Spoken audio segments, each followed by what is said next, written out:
It's time to bring out the BetterWorldian in all of us. Welcome to BetterWorldians Radio with your hosts, Ray, Mary Sue, and Gregory Hansel.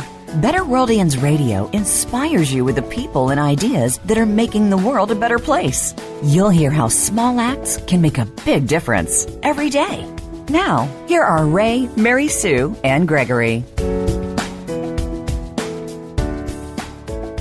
Hi, and welcome to BetterWorldians Radio. BetterWorldians Radio is a weekly broadcast whose mission is to uplift and inspire you to make the world a better place. I'm Greg Hansel, joined today by my co-host, Mary Sue Hansel.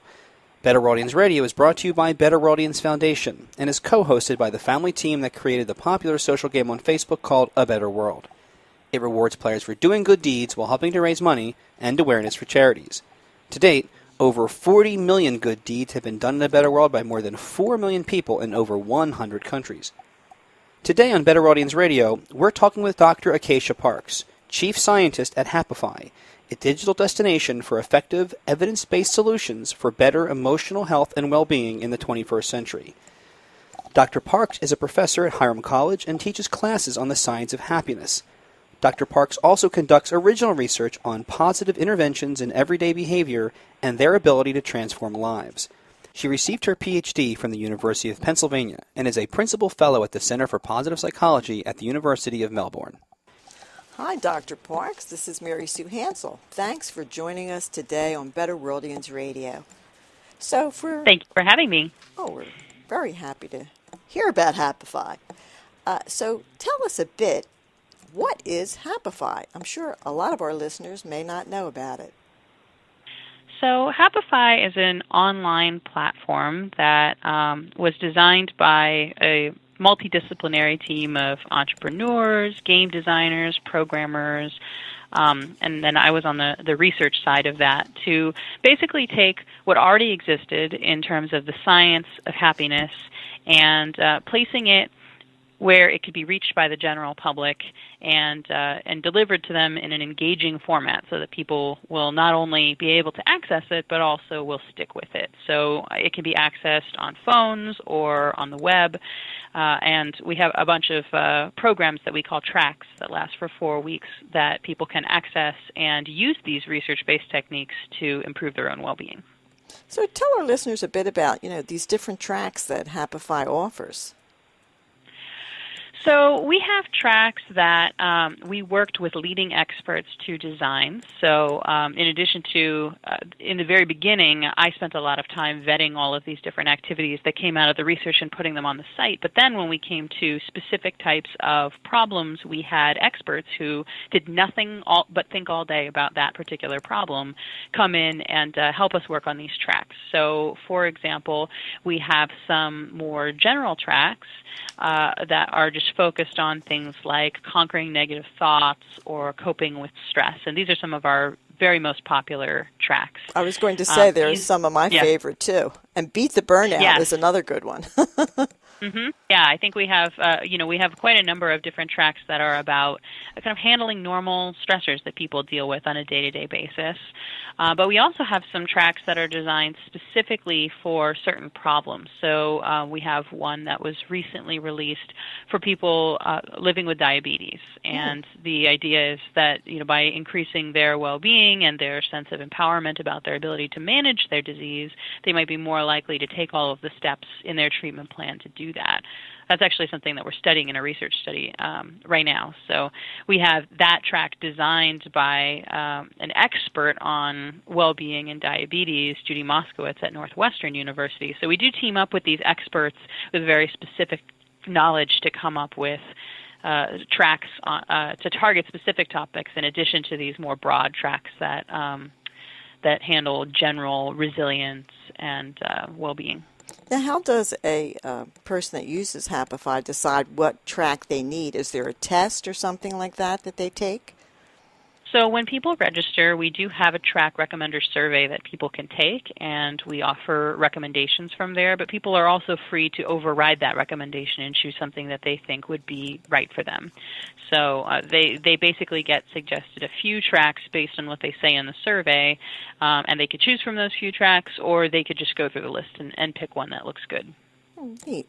Can you talk about the 5 basic skills that separate happy people from everybody else? Sure. So as we were putting this site together in the very beginning, we were trying to think of how we could group these many, many activities in the research in a way that we could present to the public meaningfully. And we came up with this model that we call STAGE. It's just an acronym, STAGE, and it covers these 5 basic skills that we saw that these activities hit on. So S stands for savor. So people who are high in well-being are able to savor things. That goes for everything between savoring a sensory experience, so sitting down with a meal and really appreciating every single aspect of it, noticing all of the different components, all the way up to savoring a victory. Something good happens to you and you're able to actually appreciate that this victory has happened and take time with your family and friends to enjoy it and make it last. So on Happify, we have a number of activities that are geared towards the whole range of things that can be savored, such as the things that I described before. So we might have somebody sit down with something that they do on a daily basis and maybe rush through and spend time savoring that experience. So that's so we might not normally notice that thing. Yeah, I was going to say it's kind of like a mindful experience of whatever exactly, it is. Exactly. It does. It stems right out of that mindfulness research tradition of being able to be in the present moment. So that's savor. Okay. The next, sorry, go ahead. No, I was going to say the next one is thanks. That's right. important for everyone, especially with Thanksgiving around the corner. Oh, yes. This is one that I talk about quite a lot this time of year because, Thanksgiving is when we really spend time thinking about gratitude. But there is quite an impressive literature on gratitude that finds that it is highly beneficial both psychologically and physically, leading to things like better sleep quality. So gratitude activities were really essential for us to include. And an example of a gratitude activity might be for me to identify somebody that has done something or several things that I'm grateful for, but who I maybe have only thanked informally, like, oh, thanks for doing that, but I haven't really expressed my gratitude. And I might take the time to write a few paragraphs detailing the reasons that I'm grateful, the specific things that they did that I'm grateful for. And then if I'm feeling really ambitious, I might deliver that narrative that I wrote to the person to let them know why I'm grateful. So feeling gratitude is important. Expressing gratitude is even more powerful, and we try and encourage both of those in these types of activities. Yes, we had Dr. Robert Evans on our BetterWorldians Radio, sure. And he just talked about some of those similar things. It's wonderful, and he told a lot of stories about people delivering messages, and so I think that's a nice thing to do if you have the courage to do it. Yeah, he's the father of this area of research. Uh-huh. So if anybody knows, it's him. Yes. But yes, that's true. That being able to deliver many people, I've taught this to hundreds of people over the years, people are quite nervous about telling the other person about their gratitude, but for the most part, it can be a very powerful experience for people to, not only take the time to consider their gratitude, but to actually spend that time letting somebody else know. Then you have Aspire. Tell us about that one. Yeah, so Aspire was a category we developed because there's also a lot of evidence that optimism and looking forward and kind of thinking about the big picture and meaning all play a really important role in well-being as well. So Aspire techniques are those that encourage people to engage in those processes, to think, well, why do I do this? What's the reason that I get up in the morning? What motivates me in my life? What feels meaningful to me? And to try and find meaning in the things that they do on a day-to-day basis so that they can spend more time doing the types of activities that they find meaningful. So we spend a lot of time talking about this around work. So as a person's trying to get themselves engaged in work, trying to think, what about this job is meaningful to me? What helps motivate me to do this job? But also in relationships. So we do a lot of meaning about, what do I bring to my family? What are the ways that I contribute to the whole of my social group? And we have activities around both of those kinds of things. And here's an important one, the whole thing about giving. especially with the holidays coming up and all year round. We should do that. But tell us why. So this is probably the most recent area of research that has surfaced, but there's some very compelling evidence that giving to other people is very beneficial to us psychologically. So when we give to others, it's better for our well-being than when we give to ourselves. It was just, really cool and interesting. So there's some research starting to teach people how to be more giving or how to do more kind acts.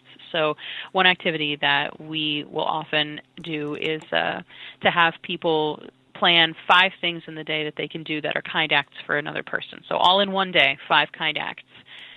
The research finds if you try and spread it out, it's not enough that you'll notice the difference. So they do it all in one day. 5 kind acts can be to a stranger, can be to somebody that they know, can be planned or unplanned. But as long as they do it in that one day, that gives a well-being boost. Another cool thing that we have on Happify is something called a kindness chain. So in internet world, we have this ability to send a message to somebody else, an encouraging message, and then have them send more encouraging messages, and eventually it becomes this chain that we can cross the country, and you can see a map where it shows you all of the different people who have been impacted by your kindness chain. So that's another really cool one. And how do we work with the empathize? How do we teach that? So empathy, I think it's probably obvious to all of us why empathy is important, right? If people are doing things in our lives that we don't understand, our natural reaction can be to become frustrated with them, and that puts relationship strain on things. So empathize activities are designed to help people spend more time trying to take the perspective of other people in their lives. And so there's a lot of research about perspective taking and how to do it.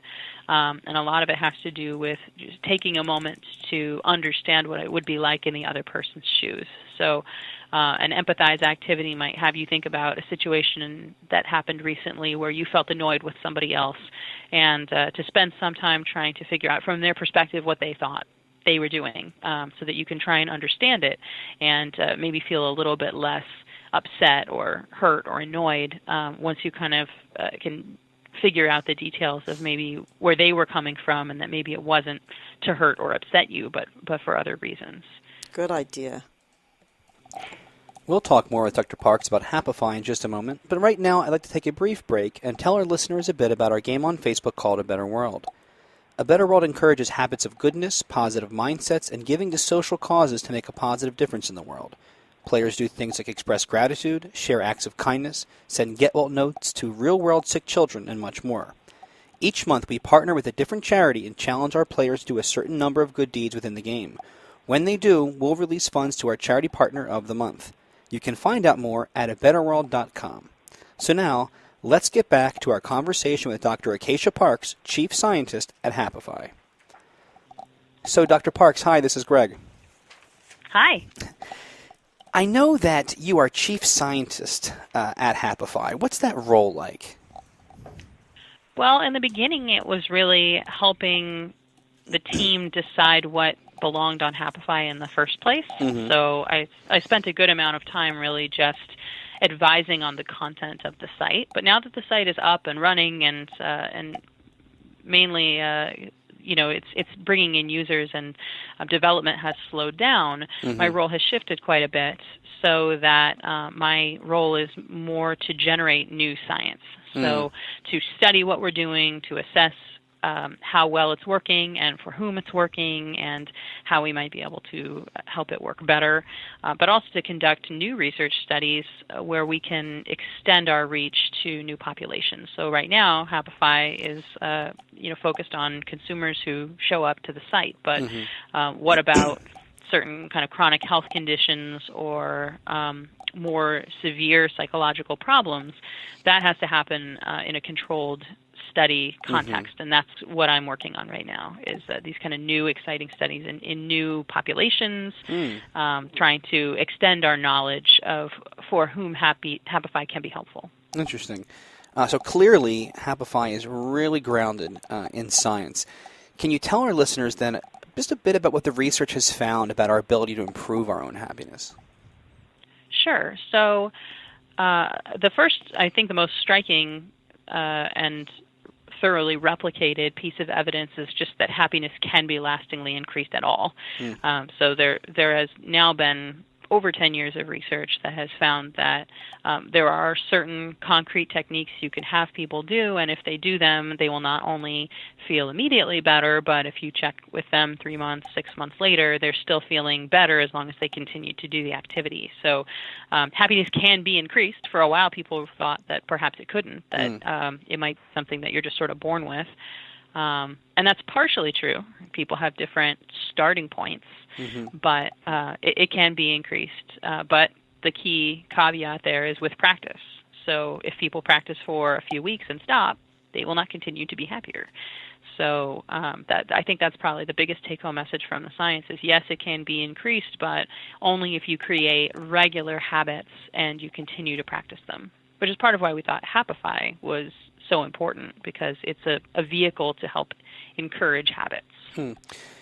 Maybe this is an obvious question, but is it easier to increase your happiness with these methods when things are generally going well versus when they're going badly or difficultly, or is it about the same? Well, I actually think the data suggests that people tend to benefit the most when they start trying to improve their happiness from a pretty bad place.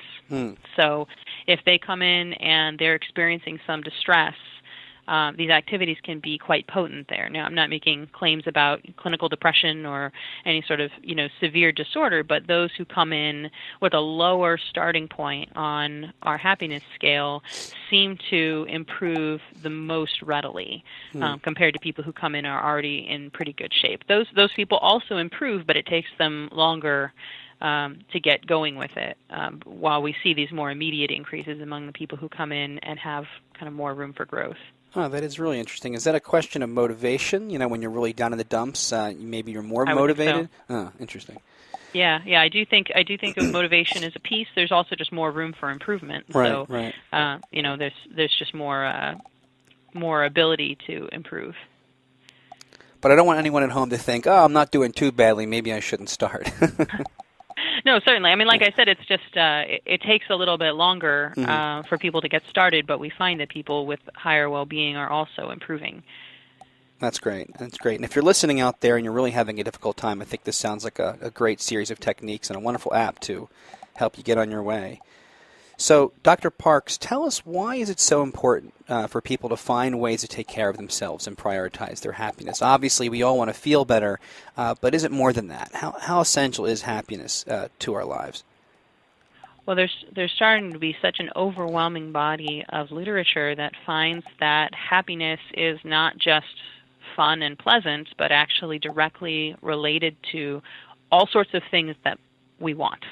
I mean, I think most of us want things like, success professionally or in relationships. So people who report well-being earlier in life, who seem to have a propensity for high well-being, go on to become more successful in pretty much every domain, from performance at work and income to likelihood of being happily partnered with somebody. So furthermore, there's also physical health benefits that seem to be connected to happiness. Again, this is looking at people earlier in their lives, so you can't be like, they're successful, that's why they're happy. Like, this is in high school before they're successful. And that people who are happier earlier in their lives go on to not only continue to be happy, but also to live longer, to have fewer illnesses, to have the illnesses they get be milder.